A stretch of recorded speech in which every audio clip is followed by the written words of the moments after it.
Hello and welcome back. Before we get to part 2, Real Talk, please allow us to fulfill our capitalistic duty and plug our Patreon, the Contrarian Supplements. That's right. For a small fee, you too can help the Contrarians rage on. We have tiers ranging from just $1 to $10. It all depends on how much content you can handle. Starting at $1, it's a Travoltis tier, which gets you access to new bonus episodes focusing on a new movie every month, as well as access to the patron chat. Join other patrons in making fun of our opinions. Moving up to $3 is the Winoni's tier, which unlocks access to our pre-recording notes, our video reviews, and our spin-off show, Contrarians After Hours. That's a more laid-back space where we talk about other things we've been watching, reading, playing, thinking about. Sometimes it's related to the movies being covered in the main feed, but it usually isn't. If you want to be part of those patrons who help us shape the show by telling us which movies to tackle, that's when you sign up for the $5 tier, the Embries, and the $10, the Gads. Finally, all supplement subscribers, regardless of the tier, get access to our archive of special patron projects. Head over to patreon.com/contrarianprime now to join. Be sure to listen through the end of the episode to find out what's coming up to the Contrarian Supplements this month. Now, it's time for some Real Talk.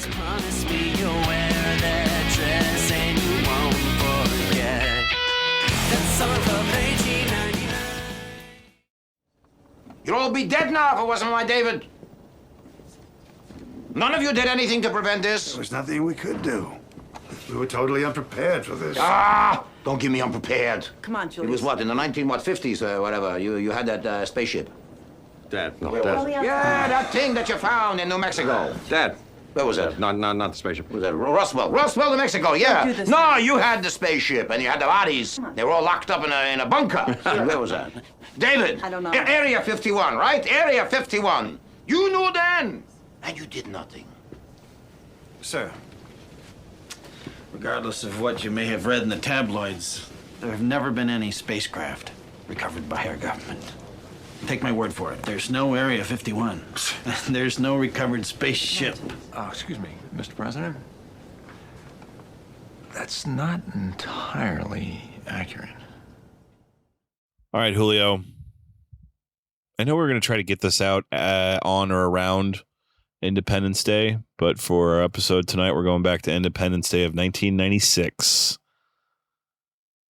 July 3rd, the day before Independence Day, July 3rd of 1996, the U.S. release of Independence Day, which had premiered a week prior, the Mann Plaza Theater.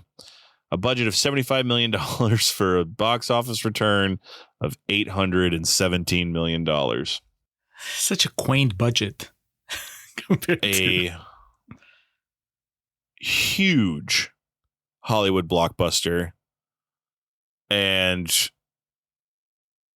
kind of an outlier for the blockbusters of the 90s. Not entirely an outlier because, you'll still find your fair share of 90s movies that in the action genre that did really well for themselves. But I just kind of think of some of the big ones that was sandwiched in between, and like those, it is not. Julio, I have to ask, because I remember this being just a moment in pop culture when I was a child. Did this movie have a big impact in Peru? Do you remember seeing like TV spots for it? Do you remember, like, this movie is like iconic to me as a kid who was raised in the 90s. Is it that to you, or just something that kind of came and went? No, it was, but it's funny because I don't think that we got the hype building up to it. I think we got it after. I imagine it was that way here, right? Or was it that everybody, the whole world felt the impact after it came out? Because that's how it felt in Peru. I remember going to the movies and seeing the poster in the coming soon, wall or whatever, and thinking, oh, it's a movie with spaceships. I'll probably watch it. And even thinking, that's my kind of movie. I will go watch it. I don't think that anybody else is going to go see it. Any of my friends or anything. And then being surprised when it turned out to be this massive hit. And I remember my uncle, he liked going to the movies, but it was not the kind of thing that, you wouldn't hear him talk about movies that, certainly not blockbusters. He was more of the artsier side. But I remember we were at his house. It was some family get together, and he was telling everybody And I was like, everybody was in a circle listening to him talk about going to see Independence Day and having been blown away by the scene where Adam Baldwin shoots the Coke can. Have you ever seen it in theaters? I was about to say I did not. That was the big thing. I remember watching this in like my friend's basement. That shot of the White House blowing up is like a definitive film moment of the 90s. But I always remember the Empire State Building getting blown up. Like watching that on my friend's big screen TV in their basement, like, whoa. Yeah, for some reason that didn't, I guess maybe because I didn't grow up in the States, right? And so I recognize the landmarks, but it wasn't, that's not the part that shocked me, right? I was like, oh, okay, so they blew up the White House. Really? It was not the emotional impact that I think. I remember seeing the reports, like seeing people talking about like, this is awesome, right? This is what happens. And then I remember seeing an interview. I can see that though. That makes sense. I didn't mean to cut you off there, but that makes sense. You know, the visage of the White House, like the visual of the White House was something, you know, as a little kid in America, I saw every single day. So the idea of it blowing up was fucking nuts. Right. Yeah. Show them blowing up Machu Picchu, and I'll be like, what the fuck? But the Coke can thing, that was around the time that, at least in Peru, they were retrofitting all these auditoriums with surround sound. And so for many people, maybe for most people going to the movies at that time, like it might have been the first time that they experienced surround sound. And the way that it was, the sound design was in that specific scene was that you could hear the Coke can. Well, it was the Coke can. It was a bullet, like the first shot where the bullet ricochets around the room. So you heard it around, spinning around the auditorium, but you know, like surround. And that was mind blowing. And I remember my uncle describing it and me thinking, that's pretty awesome. That sounds awesome. And then completely forgetting about it until it happened in the movie when I was watching it. And I was like, oh my God, the bullet is in here with us.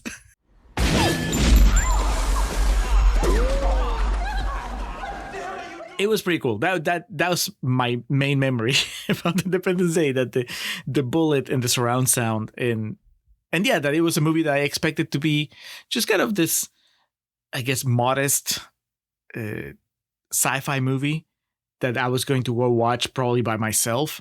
And then instead it turned out into this massive thing that everybody was like, oh, you need to watch Independence Day. And that was 96. So I didn't have internet yet. So all I had was cable. And yeah, everywhere, wherever you turned, you know, whatever channel you put on cable, everybody was talking about Independence Day. And I didn't know who Will Smith was. This is the first time I was seeing Will Smith in anything. I probably made the connection that Jeff Goldblum was the guy from The Fly. No, Jurassic Park already happened. So yeah, I knew him from Jurassic Park. You know, I knew that he was back in play from Jurassic Park. But that was it. You know, it was, I don't know. Did you guys had the run up to it where it was just everybody, there was buzz? Or was it also similar where it was just like, oh, there's this movie coming out. And then after it came out was when everybody became crazy about it. So I was 9, so my recollection's a bit hazy, but the way I recall it was when it hit home video, seeing it at my friend's house. I remember going to my cousin's house. My uncle had it on the TV. I remember like it was one of those at the video rental store, you know, had like 30 copies of it that they were all like gone. And I remember the poster being in the video rental store. And like I told you, my dad might have got it for me for Christmas that year on VHS because I still have the VHS. I don't know where the lenticular cover is, but it came with it that, you know, you moved it from side to side and the White House blew up. And I wore that movie out so much that the tape broke. And I scotch taped it back together. And so now like I still have the same VHS copy. It's like at the very beginning where like I think on a rewind when it got to the end, the tape broke and I had to tape it back into place. So to get past the piece of scotch tape I put on, I have to manually crank it and then I can put it in the VCR. Don't take your streaming for granted, kids. But yeah, I remember it was a different time too in that way. The movies don't have second lives anymore. And that movie obviously did quite well for itself at the box office. And I think so much word of mouth after the fact came from it because I can imagine my dad too. Like, very Hank Hill, like, I don't know if I want to take my kids to see a movie where, you know, the White House is getting blown up. I don't know what's going to happen here. So, Yeah, that was a popular one. And I do remember as a kid being very worried the dog was going to die and very happy when he lived. Were you looking at it as, oh, it's the Fresh Prince in an action movie? Yeah, definitely, because Fresh Prince was in syndication. It was something I watched after school regularly. It was in that Simpsons Seinfeld loop. And so at that time, yeah, definitely. But this is the movie where Will Smith becomes Will Smith. I know we said that already because the next year is Men in Black. And goddamn, you want to talk about that Men in Black theme song, man? Whew. For a 10-year-old boy, that was like the illest shit I'd ever heard in my life. And we joked about that a lot in the first half. Do you also agree this is where Will Smith became Will Smith? Certainly for me, because like I said, I didn't grow up with the Fresh Prince. So for me, this is how he reached Peru, at least in my circles. Like, oh, as the guy from Independence Day. Just in retrospective, right? When you're thinking like the average person, they think of Will Smith's career in movies and they start rewinding the clock and they probably stop at that moment where he punches the alien. That it just seems to make so much sense. I'm sure there's some like artsy people that will tell you, no, man, it was when he did 7 pounds. Welcome to Earth. There's an alternate timeline where Men in Black comes out first. So that's the movie that gives him the power. And so then he writes a song for Independence Day. I'm down with that too. I would like to see what he does. It's him and Jeff Goldblum in the music video. I forgot to mention, I don't know why this just came to mind. I forgot to mention how funny Judd Hirsch is in this movie where he has the line to, I think it's Goldblum's ex. He says, "Love is all you need." John Lennon, very smart man, got shot. Very sad.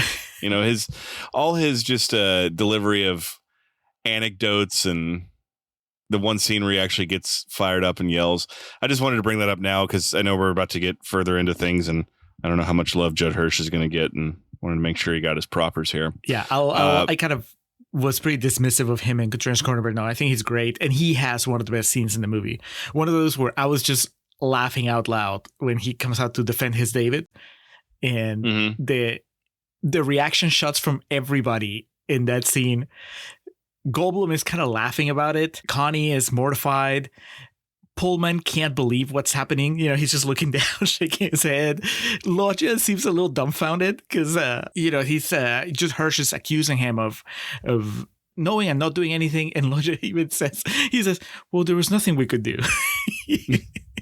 And then Rebhorn's also like, get out of here, and he's yelling at him and shit. Right, but then he once he brings up Area 51, he gets quiet, and you can tell that he's processing. Oh shit, maybe we do have something. So there's so much going on, and Judd Hirsch is just being really funny through the entire thing. So he's great, and then he has a moment where he gives they exchange gifts, parting gifts with Goldblum.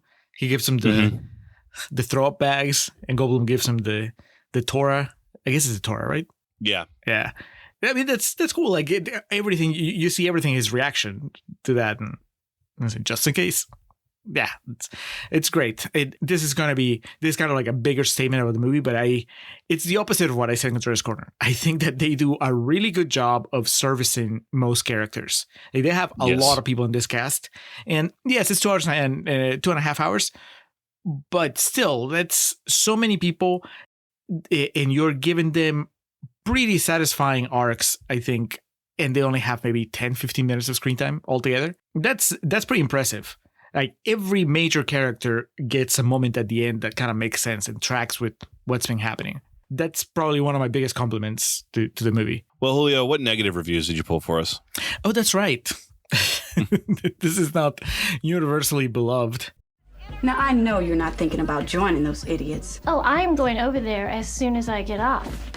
Some people felt pretty strongly against it, Alex. I'm going to start with Jason Bailey from Flavor Wire, who says, a loathsome, soulless husk of a garbage movie. A bad movie then, and it's a bad movie now. Boo. Man, this guy's been carrying a grudge for years. Next, Tim Braden from Integrity and Ecstasy says, it's an utter slog, and there's nothing worse to say about a movie whose entire solitary purpose in life is to provide mindless, violent escapism. It's a slog, Alex, for 2.5 hours. It's not a slog. Yeah, but it flies by, dude. So no, you're wrong. Brian Eggert from Deep Focus Review says the term mind-numbing has never been more appropriate, since sitting through Emmerich's proceedings, gaps in logic and all, wears down on the viewer until the brain all but shuts down. Did you purposely shut down your brain before you even started the movie? You kind of have to.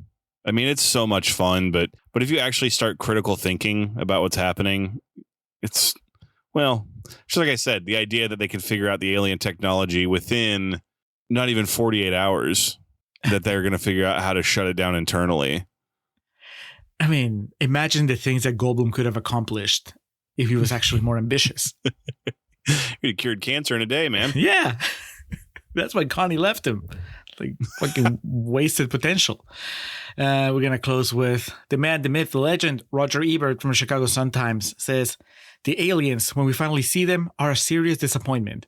Couldn't they think of anything more interesting than octopus men? That's Dude, what I he thought got the hung up aliens on. are pretty crazy. Yeah. Besides the explosions, the reveal of the fucking huge alien head is the main thing I remember, because it is like a jump scare. It freaked me out as a little kid. So sorry, Raj, I don't agree with you on that one. I mean, Ebert's been watching alien movies since the 50s. So it's true. And that is important to call out here from the jump. No, this is not as good as Alien. I mentioned District 9 in the first portion. District 9 is a much better film than Independence Day. But I texted Julio towards the end of my viewing of this, and I said, God, this is like the greatest movie ever. It is, kind of fixated on the closing of The Bodyguard and saying, this is why we make movies. And this entire movie is like, this is why we do it. It is not the height of the art, but it's so fun and so easy to consume. And I think the biggest reason it works so well, in my opinion, and I'll be interested to see if you ever retort to this, all of the acting is passable to great while everyone understands the tone this movie needs. Everyone is like equally over the top in their performances, and I think it all melds together really well. There is one particular sequence in this viewing, I was like, holy shit, this is actually bordering on great right now. But again, it's a movie that's not meant to be great. It's meant to be fun. Does it play better as an adult than as a kid? I truly meant what I said. In my life experience, it's been as a kid. It's fun. As a smarmy teenager, you're like, this is stupid. Why would they do this? That wouldn't work. That's unrealistic. This is back when, I was still trying to find my footing as a film connoisseur. It's, around the time I watched Natural Born Killers for the first time, because I hadn't seen many movies in my life. And I was like, whoa. And as an adult, it does play better because there's so much of the tone and the dialogue and the delivery that you can't really appreciate as a little kid. I don't even think it's tongue in cheek. I think it's just, it's been proven. Roland Emmerich has tried to recapture this and has been unsuccessful numerous times. Yep. Time after time. Because I think he never found a cast again. He didn't find a cast, a story, and a time period where this worked so well and it all melded together like seamlessly.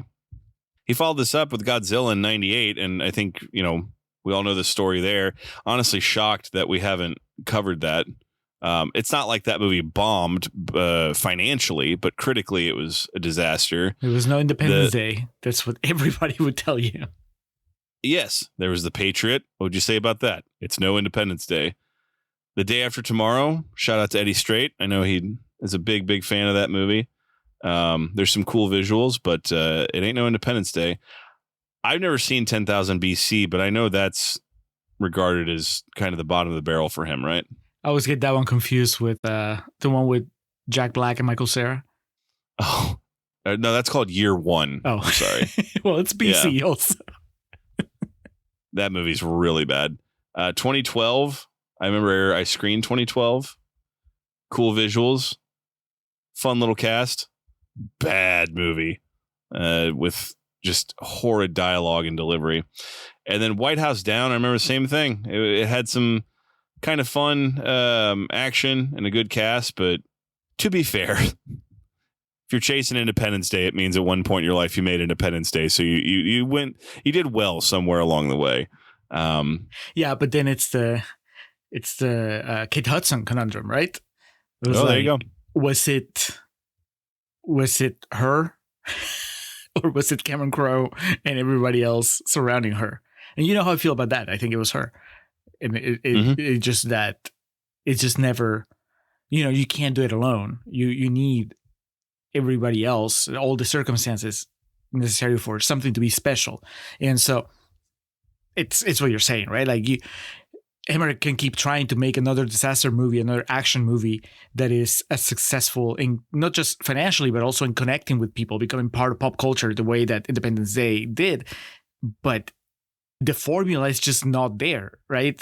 That's, you have to get a Will Smith that was at that exact point in his career. You have to get a Goldblum, a Pullman. Exactly. Yeah. We'll talk about Pullman. I do want to. I like Pullman. I kind of talk shit about him in Conspiracy Corner. I like him, but I think it's kind of amazing that he doesn't sink the movie, because I don't think of him, and I've seen him in other things where I find him more that he's doing more than what he does here in Independence Day.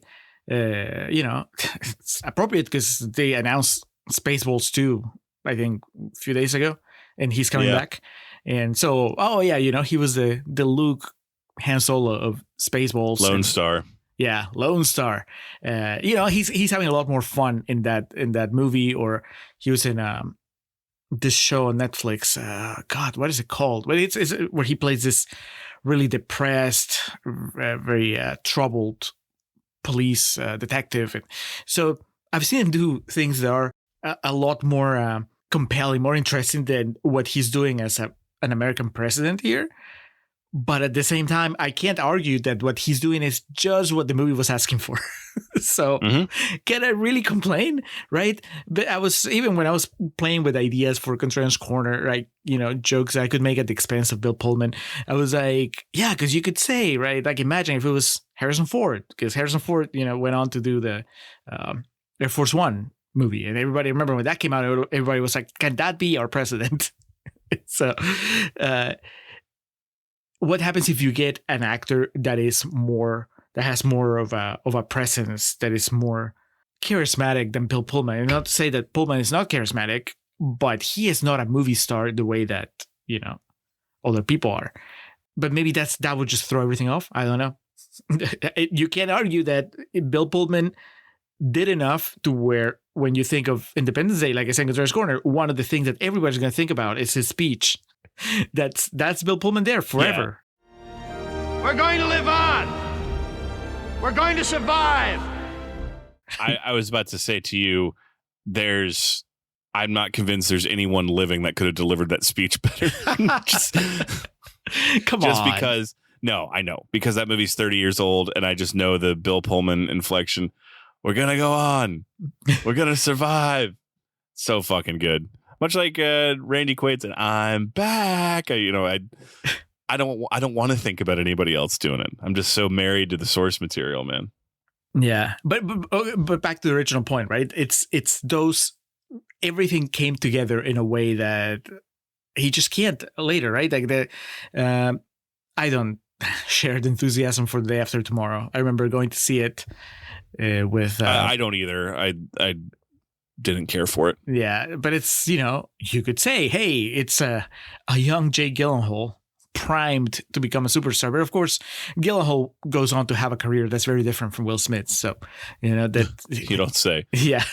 Amy Rossum, I mean, she has her own path after The Day After Tomorrow, and it's not, well, who is the standout actress here? Because that was one of the things that when I was looking over the cast, kind of, I just paused and was like, Margaret, what's her last name? The actress that plays Connie? Margaret Collin. Margaret Collin, like, she doesn't go on to be like a massive superstar, or at least, I mean, I know she has a career, but she doesn't have the notoriety that so many of the other people in the movie. And that's kind of weird because I think she's one of the best performers in the movie, and her character is one of the most likable.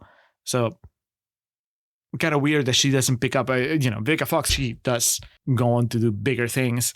I don't know, Alex. And also, like you said, it was the time. I mean, it was like it has to come out in 1996. Yeah. Or whereabouts. Whenabouts, I guess. So that the ridiculousness of it just plays into just what we could take as a world, as a country. Today, you make this movie, and yes, I mean, even if it wasn't Christian propaganda, it would feel like propaganda either way. At this point, definitely.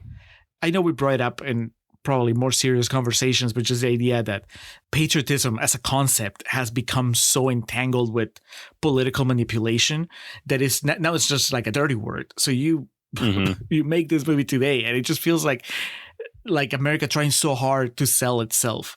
Whereas like you make it in the 90s, and it feels like, oh yeah, because of course America would save the day, right? We're just having fun here. We got to pick up everybody else's messes, man. It's just what we do. Team America. It's from the Americans. They want to organize a counter-offensive. It's about bloody time. What do they plan to do? The reason for the season is the MTV Movie Awards, and we go to the year of 1997, which we've discussed recently with our Romeo and Juliet episode, the nominations they received there.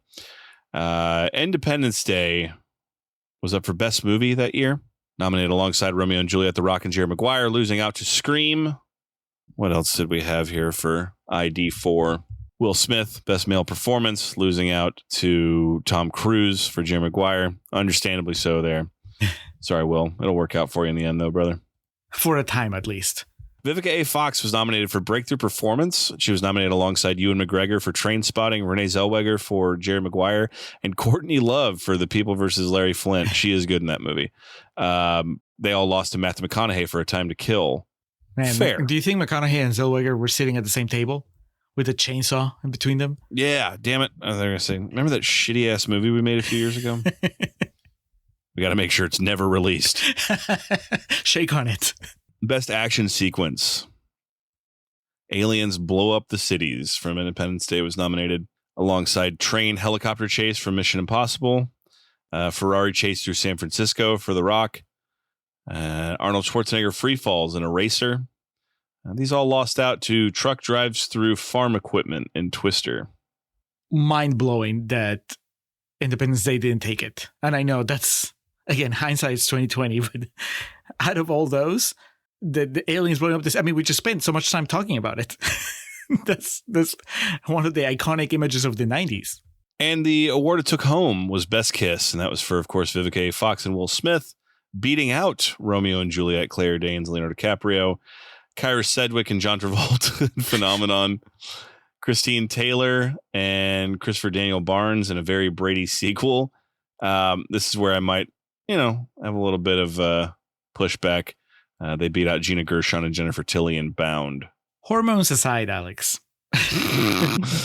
when it happened, because I was trying in, I haven't watched Independence Day forever, so I knew that this was the one that they'd won for Best Kiss, and I thought it was the kiss at the end of the movie, which actually doesn't even happen. She just runs and hugs Will Smith. So when it happened, as I was watching it, I was like, oh, this is it, right? He comes out of the helicopter, calls out her name, she stands up, she realizes it's him, they run, they hug, then they kiss, and it's all blue and backlit, and the first lady watches it and smiles, and then, Alex, that's when I felt what you felt at the end of The Bodyguard. I was like, this is why we go to the movies.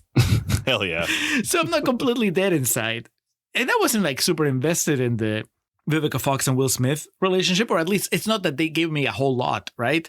The Bodyguard spent like 2 hours trying to tell me that Kevin Costner and Whitney Houston deserved each other or needed to kiss. And Will Smith and Vivica Fox accomplished something a lot more strong with, I don't know, a quarter of the screen time. And it was just, you just do it perfectly. She thinks he's dead. He thinks she's dead. They wanted to be together. He was about to propose. I mean, all the elements are there. And then, of course, you need the charisma of the two actors. They come out, they kiss. I was like, yeah, of course, give him the awards. I will have to rewatch Bound to see if it compares. But my feeling is that the kiss between Gina Gershon and Jennifer Tilly is not a fuck yeah moment. It's not Denise Richards and Nev Campbell in Wild Things.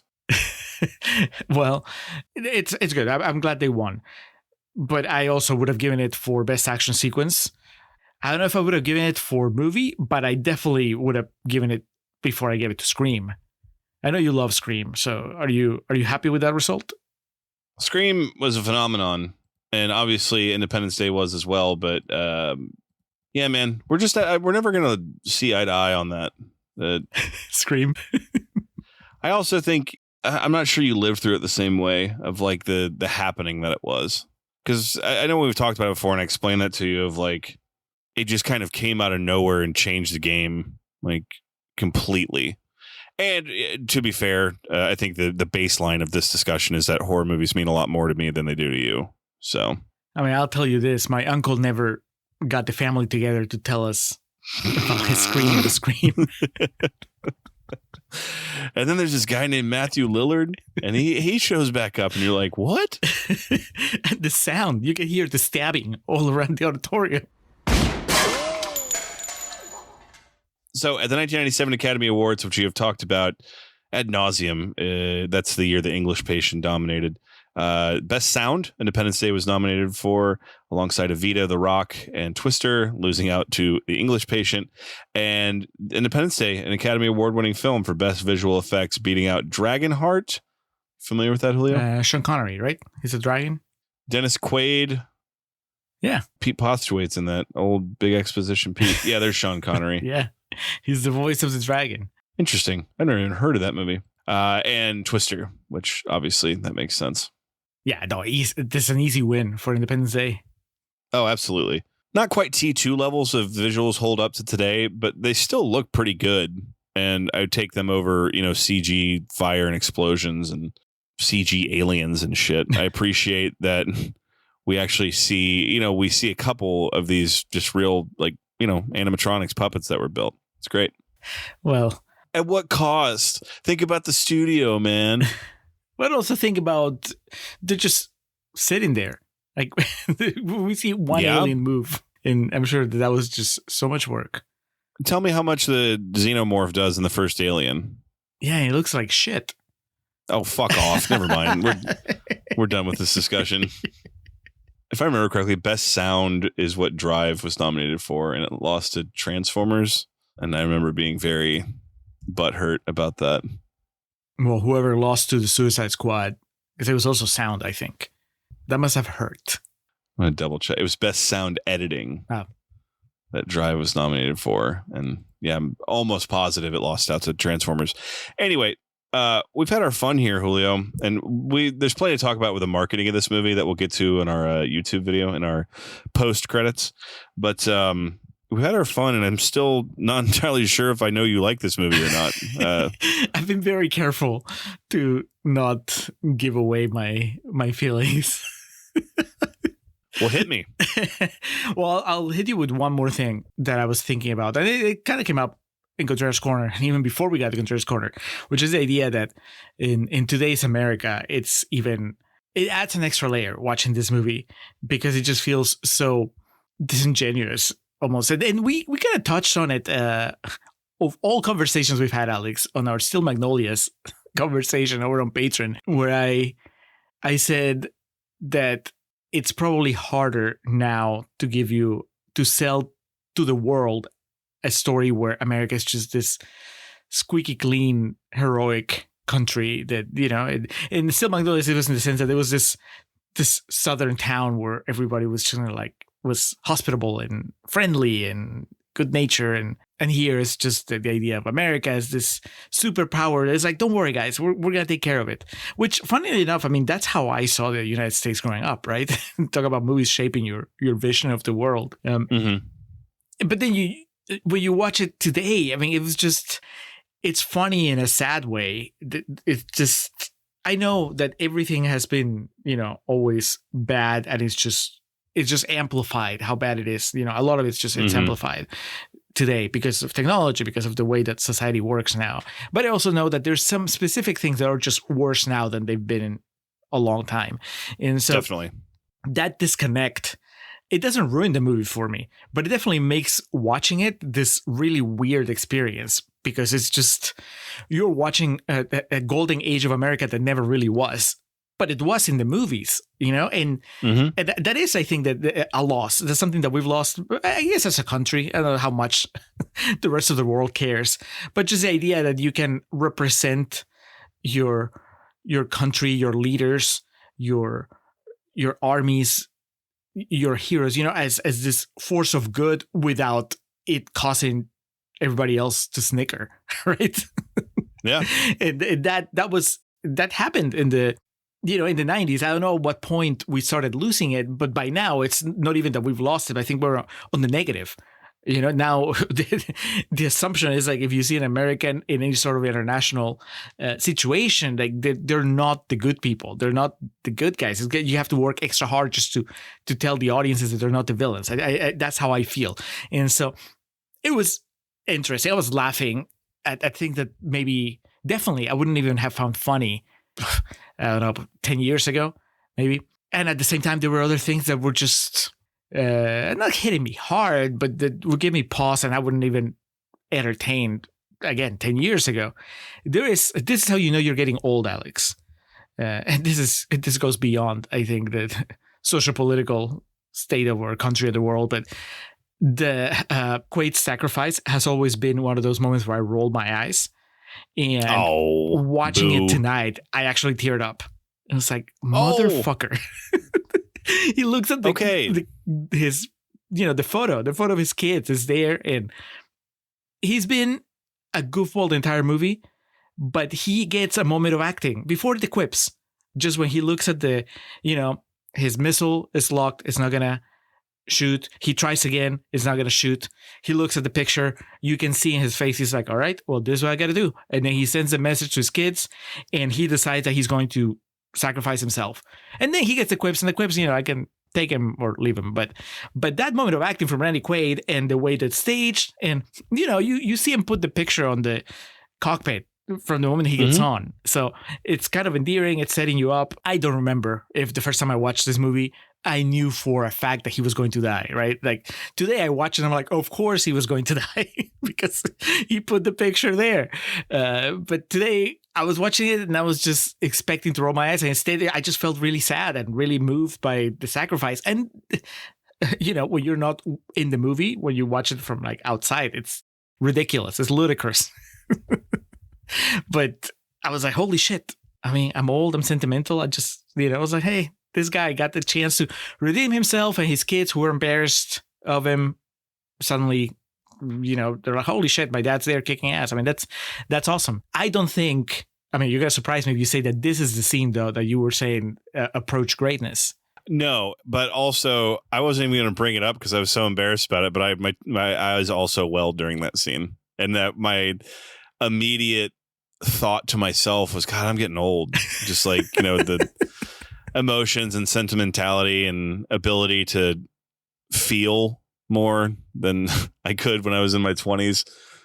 There's times I watch this where I laugh at that sequence, and I still do laugh at Dad, but yeah, when movies are made well, it works. Do me a favor.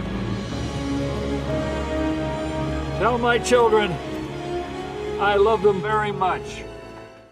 Before I move on to the great scene, which caught me off guard this time, following up on your point, the Rah Rah America thing, I've always proffered my thesis about 2013 with the combination of Pain and Gain and Spring Breakers, which both fixate so heavily on the idea of the American dream at a time where it was becoming very apparent that the American dream is largely dead.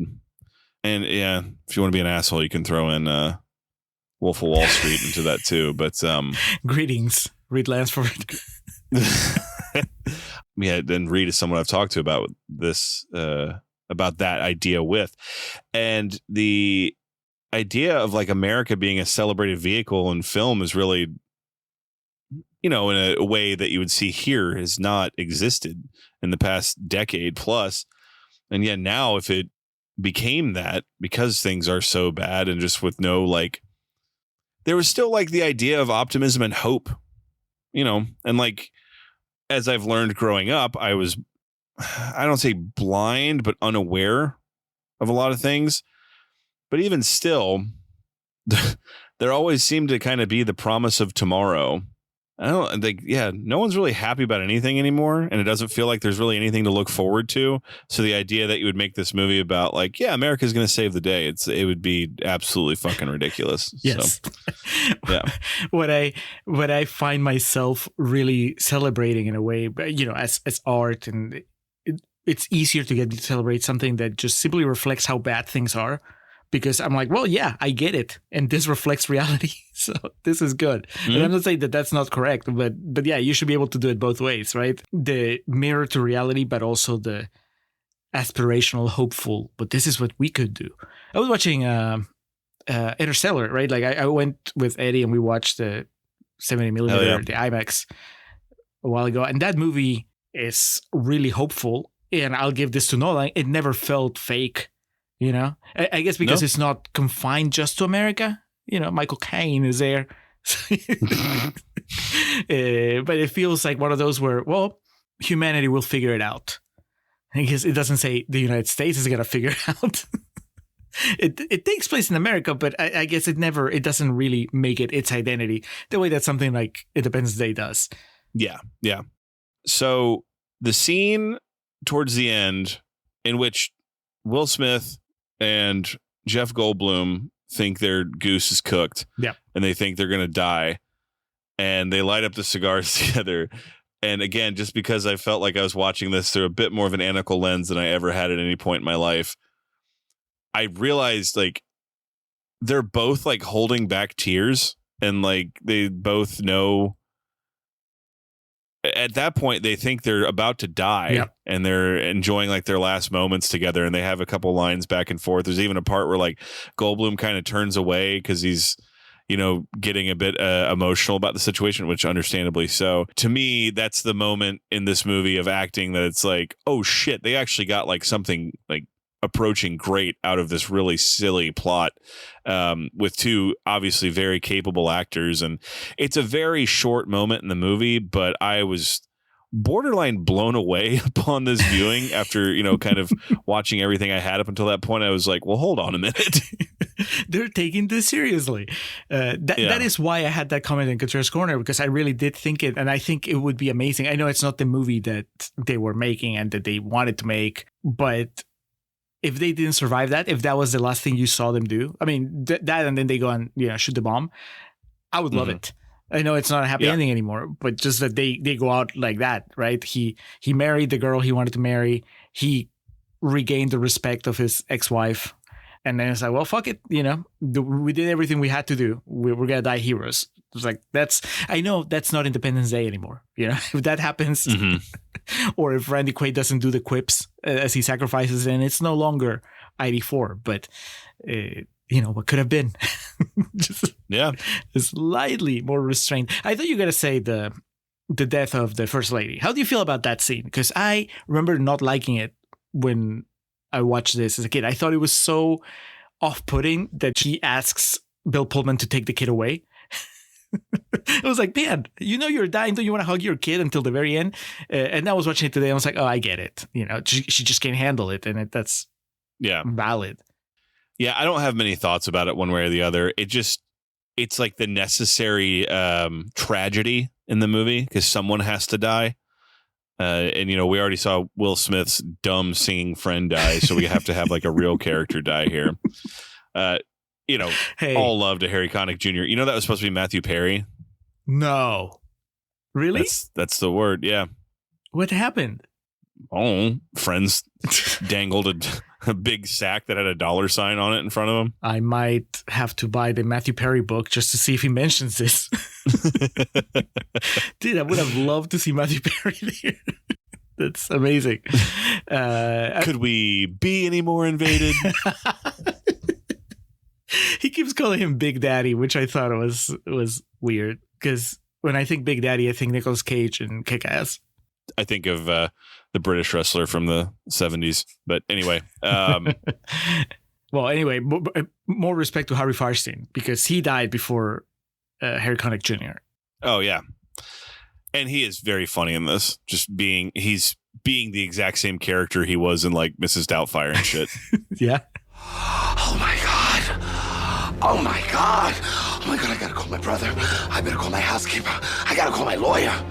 As an ensemble, you know, we've talked about all the good stuff. And you said you don't see a weak performance. I don't either. I think that the closest you could come is Dad, you know, that guy. And he's not, because he doesn't really get to do much in for all the memes, the memeability of that dad moment. Still, I mean, he pulls it off when Adam Baldwin tells him, hey, you should be proud of your dad. And he says, I am. I was like, all right, I buy it. Would you change anything, though, as far as like all the spinning plates here? I meant what I said at the beginning of Judge's Corner, right? Like I think that one of the biggest accomplishments is that they managed to do so much with every character to where when you get to the end, you're like, oh, look, everybody had an arc by the end. You know, it's not just the big ones. It's not just the president and the scientist and the pilot, but the little characters also get to do some stuff. And I mean, that's why it's 2.5 hours. Mm-hmm. But conceivably, you can have a 2-hour movie where you just remove some of the plot lines. And like, what if there's no Randy Quaid sacrifice? You get rid of the entire Randy Quaid subplot, and it's Bill Pullman that flies at the end, you know? Tell my daughter. Yeah, but a part of the 90s touch to this is, you know, I remember going to grocery stores all the time with my mom and seeing the tabloids there about people talking about being abducted by aliens. Right. Which that's not really like a thing anymore, you know? So I think that adds a fun 90s wrinkle to it. But yeah, if you're like trying to tighten it up or remake it with a modern lens, I think, yeah, you could. No, never mind. Keep Randy Quaid. I want him in there. Just do away with this dumb kids. But then you don't get Dad. I'll live. Yeah, that's something that from the other Roland Emmerich movies I've seen, like that's never replicated. That's something else. So it has to do with the writing too. It's not just that, the moment in time and the cast, the way that he handled all the characters and the storylines in this movie. I don't think he had that touch with Godzilla or Day After Tomorrow. I think White House Down is that the one with Gerard Butler?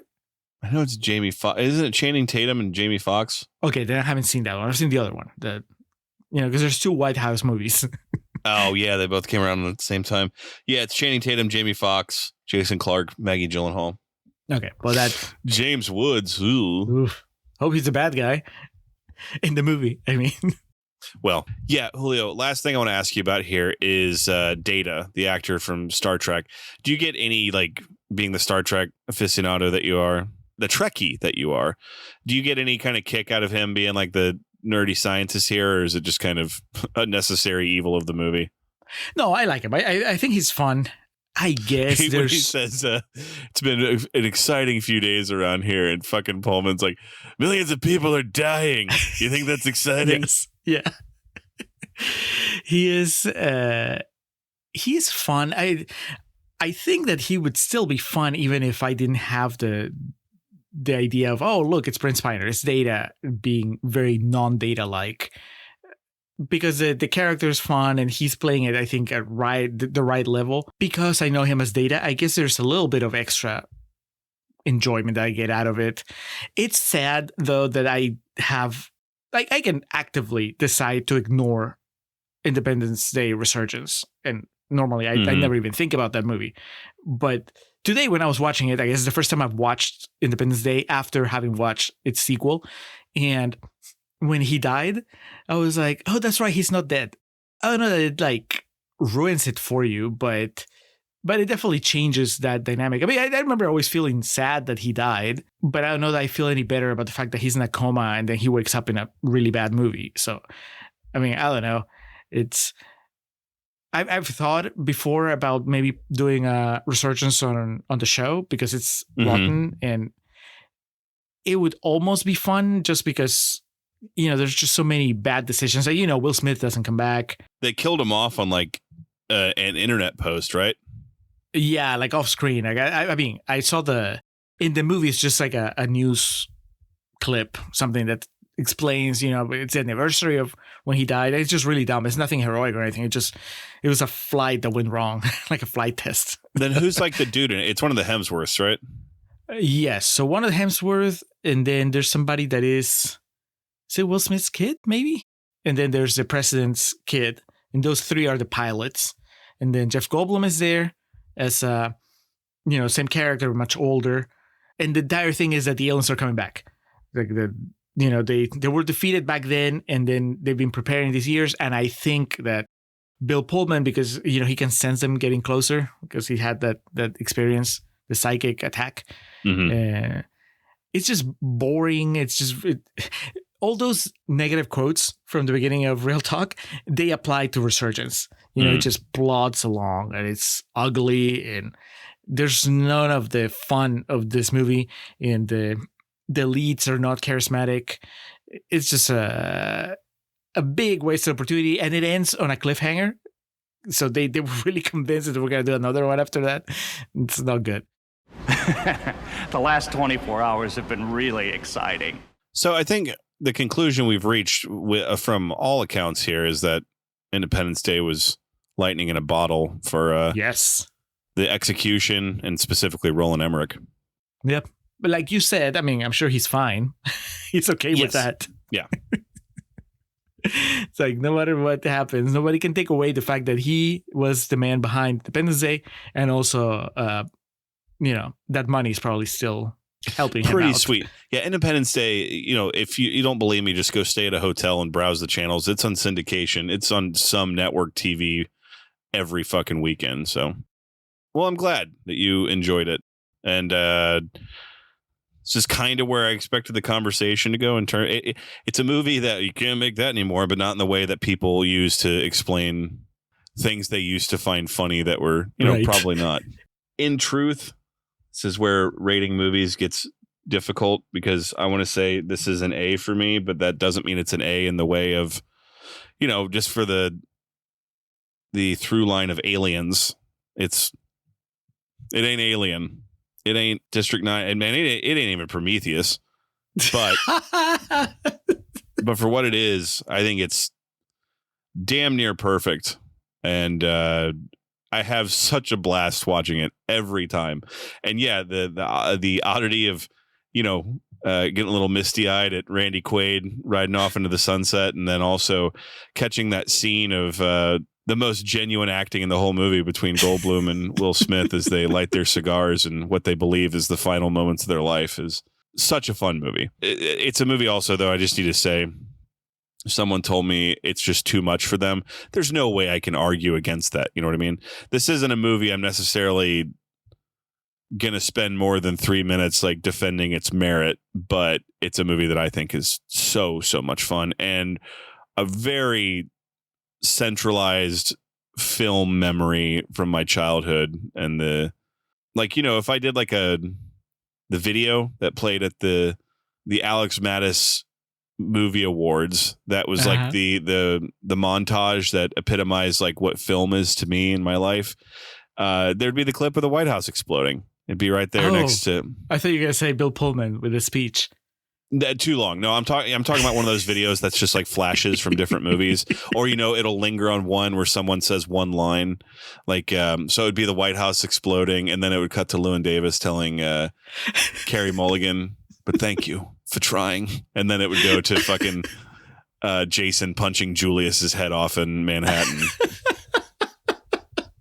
An A for me with a big old alien spaceship sized asterisk next to it. No, it would be the Skull and Crossbones logo next to it that Jeff Goldblum puts in his virus. So obviously, he even added sound effects, right? Because there's a laugh. Yeah. Stayed up all night.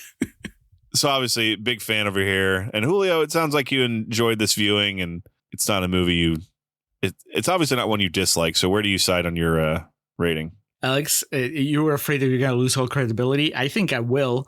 Through the entire recording of Transcorn and Real Talk, I've been trying to talk myself out of giving it 5 stars. My God. I think I failed.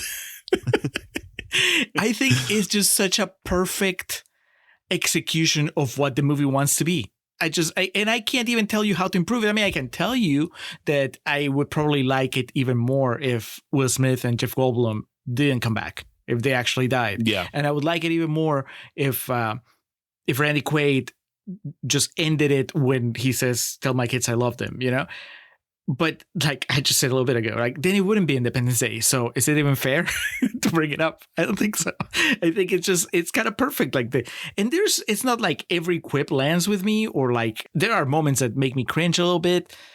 But man, I can't believe it's 2.5 hours for one. You just sit there and it takes you, like it feels like an hour and a half almost. It's every crazy actor is that way. perfectly cast, you know. And I'm still the thing that I've come to appreciate this time, in addition to the Randy Quaid moment suddenly not being funny anymore, it's just the thing about the screenplay and just the way that it manages to service so many characters and do it so well. It just, that takes talent, you know, and we've seen it before where it just fails, where they just, you know, I'll complain, I'll say like, okay, we didn't earn this moment. But here, all the conclusions are earned in sometimes just like one line that is said, or sometimes just like one look. Again, going back to the one where Jeff Goldblum has the exchange with the Torah with his father, or, you know, it's like a big moment, and it's not like you've devoted scene after scene to having showing that this man was having a crisis of faith or anything, but you know, he gives him the Torah, and then the next time you see him, he's sitting down and praying with people. I'm like, all right, I get it. Move on to the next thing. I can't find fault in it, and I can't even say, well, you know, I get that it's what it wants to be, but it's not for me. No, it's totally for me. I had a blast watching it. So yeah. How can I not give it 5 stars? I have to. It would be hypocritical of me not to do it. And maybe there's something in the air. Maybe it just got me at the right time. I'm off work tomorrow, so maybe I enjoyed it a little more. No. But I think it's great. And it's a movie that I would recommend to anybody. And dude, I would argue if somebody told me that's too much, I'd be like, too much what? Too much fun? Just, I get it. You know, it's, if it didn't hit you, you know, if you were not at the right age, if you missed the window, then yeah, I mean, even if you took away the political aspect of it, it might be just, you know, you just can't take it seriously. But I think that it's great. It's such a good time. I'm definitely gonna buy it because I don't own it. I watched it on Hulu. Did you watch it on VHS or did you find it somewhere else? I watched it on YouTube TV. Okay. Well, fuck it, man. I was worried that I was being too nice towards it, but it just an overwhelming seal of approval from the contrarians here. I love it. Sometimes it happens. It'd be that way sometimes. Yeah. Oh, so this is healthy? Oh, I could get used to it. Will it be that way in the next installment in the summer of MTV Bangers? What are we doing next, Julio? We're staying on theme, Alex, as far as big science fiction epics. But I don't know, man, that this is going to go this way again. I don't have the nostalgic attachment to Armageddon that I have to Independence Day. Yeah. So I don't know. But this it was also, I remember from my last viewing too, that movie looks like shit. So this will be interesting. Well, they call Michael Bay the American Roland Emmerich. So we'll see. It's 43% on Rotten Tomatoes. So it's rotten, which means that however we feel about it, we're going to be really nice during Contrarian's Corner. And then, you know, we'll see. But at the MTV Movie Awards for 1999, it won Best Movie Song and Best Action Sequence. Which action sequence, I'm not sure, but we'll see. So that is coming up next on Summer of Bangers. Armageddon, Bruce Willis, Ben Affleck, Liv Tyler, Aerosmith, Billy Bob Thornton. I always forget he's there. He was still Owen Wilson. Yeah, kind of like in the background. Will Patton, Halloween's Will Patton. Thank you, Officer Hawkins. Is that yes, Officer Hawkins. Before he found true love. And Steve Buscemi, right? Yes, Peter Stormare. I think he plays a Russian in that movie. Musical star Peter Stormare. Musical star Peter Stormare. And then on the Patreon channel, the bonus episode for July is the movie Wendy and Lucy. Alex, this is another pick from Jordan Mance's 100 movies that you must watch before you die, also known as his top 100 movies. Wendy and Lucy, I don't know anything about it. I'm going in background blind. But it's fresh. 86% fresh, 2008. Will Patton's in that movie. Is he? Yes. Armageddon's Will Patton? Yes. All right. Excellent. Good. That was not directed by Michael Bay. I can tell you that. Then for QVR's patron Jason Nerdrovert is giving you the movie Ghost Dog, and is giving me the movie Hustle. Not Hustlers, because that's a Jennifer Lopez movie that I've seen, and I was like, oh, cool, I'll watch it again. But no, I think this is a basketball movie with Adam Sandler. So a little less excited, but still, I'll check it out. And then Ghost Dog, is that the samurai movie? Yes, Ghost Dog, The Way of the Samurai. Okay.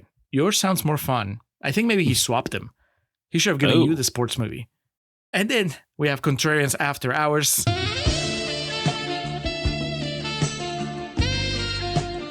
Alex, we just discussed it in a little bit of audio that obviously is not making it to the episode, but we are going to talk about A Time to Kill, a movie that came up during our draft, a movie that we both agreed wouldn't be a good idea to do on the main feed.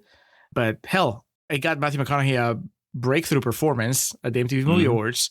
And, you know, there's Samuel L. Jackson, Sandra Bullock, Christopher Plummer. I mean, it's a stacked cast. So I think it's worthy of revisiting in my case. Have you seen it before? I have not, no. Okay, cool. Yeah, it's a John Grisham thriller. So, you know, you're in for a good time at the courthouse. So that's on our Patreon channel, patreon.com/Contrarian Prime. Check it out. And that's it. Alex, let's get out of here.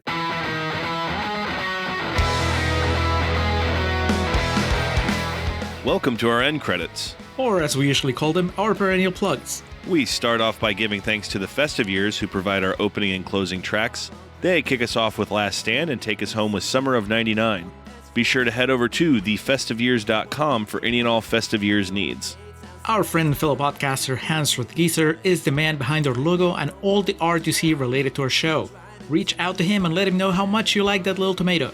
His email address is mildemonios@hotmail.com and his website is mildemonios.pe. That's MILDEMONIOS.